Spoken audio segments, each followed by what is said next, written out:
ഇത്രയും ചെറിയ സാധനത്തിൽ നിന്ന് ഒരു വലിയ വീട് കിട്ടി. അപ്പം ഒരു വീടില്ലാത്ത ഒരാൾക്ക് കൊടുക്കാൻ പറ്റിയതിൽ ഭയങ്കര സന്തോഷമുണ്ട്. സിന്ധു ചേച്ചി എന്നാണ് ചേച്ചിയുടെ പേര്. ചേച്ചി ഒട്ടും പ്രതീക്ഷിച്ചിട്ടില്ല ഇങ്ങനെ ഒരു വീട് കിട്ടുമെന്ന്. ചേച്ചി എനിക്കൊരു വീട് കിട്ടി, ഞാൻ ചേച്ചിക്ക് വീട് തരാമെന്ന് പറഞ്ഞപ്പോൾ തന്നെ ചേച്ചി പറഞ്ഞു എന്നെ പറ്റിക്കാൻ പറയുക രീതിയിൽ സംസാരിച്ചിരുന്നു. പക്ഷേ വീട് കൊടുത്തപ്പോഴേക്കും അവരും ഹാപ്പി, ഞാനും ഹാപ്പി.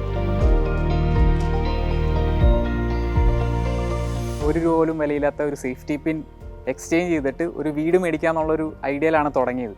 അപ്പോൾ ഞാൻ നോക്കുമ്പം അത് ഇന്ത്യയിലും കേരളത്തിലും അങ്ങനെ ആരും ചെയ്തിട്ടില്ല.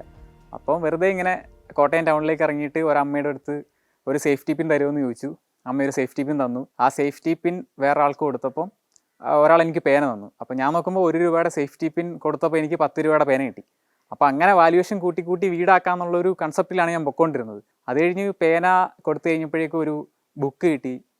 ബുക്ക് കൊടുത്തു കഴിഞ്ഞപ്പോൾ ഒരു ഹെഡ്ഫോൺ കിട്ടി. അങ്ങനെ ഒരു 17 ട്രേഡ് കഴിഞ്ഞിട്ടാണ് ഒരു വീട് കിട്ടിയത്.